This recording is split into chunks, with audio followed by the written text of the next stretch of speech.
मंगलंगुण सिंधवे मंगलानां निवासाय यादाद्रीशाय मंगलं नित्याय निरवध्याय नित्यावै भवशालिने नित्यवै भवदात्रे च श्री नृसिंहाय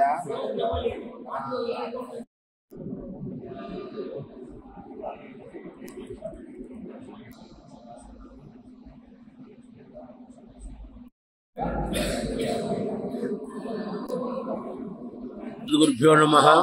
श्रीमते रामानुजाय नमः। श्री यादाद्रीशाय नमः।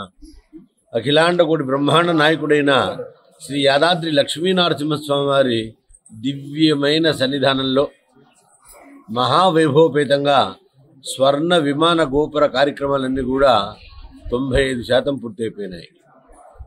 కుంభాభిషేకానికి ముహూర్తం కూడా నిర్ణయించడం జరిగింది.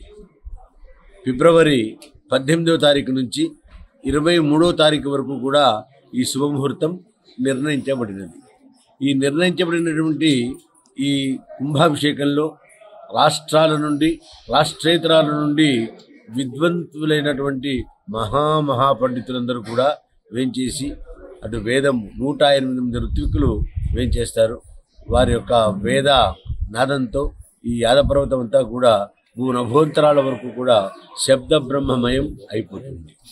ఇది తెలంగాణ ప్రజలకు మన రాష్ట్ర గౌరవనీయ ముఖ్యమంత్రులు శ్రీమాన్ రేవంత్ రెడ్డి గారు ఆ రోజున స్వర్ణ గోపురాన్ని ప్రజలకు దర్శనార్థమై అంకితం చేస్తుంటారు.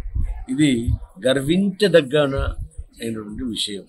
శ్రీకృష్ణదేవరాయల యుగం స్వర్ణయుగం, స్వర్ణ గోపుర యుగం మన రేవంత్ రెడ్డి గారి యొక్క యుగం. అది మన తెలంగాణ ప్రజలకు కీర్తి శిఖరంగా ప్రతీకగా మనం చెప్పుకోవచ్చు. అద్భుతమైనటువంటి విన్యాసం, 1000 సంవత్సరాల చరిత్ర వరకు కూడా ఈ బంగారు గోపురం ఇలా ఆచంద్ర తారార్కము నిలిచి ఉంటుంది, పుణ్యము కూడా అదేవిధంగా నిలిచి ఉంటుంది. ఇటువంటి శోభాయమాన కార్యక్రమానికి ఆస్థానం వారి పక్షాన మీ ప్రజలందరూ కూడా తరలి రావాల్సిందిగా ప్రధాన అర్చకుడిగా మా కార్యనిర్వహణాధికారి అయినటువంటి శ్రీమాన్ భాస్కర్ రావు గారి యొక్క పక్షాన మీ అందరికీ స్వాగతం చెప్తున్నాం. సుస్వాగతం. స్వస్తి. నల్లందిగల్ లక్ష్మీ నరసింహాచార్యులు, ప్రధాన అర్చకులు యాదాద్రి.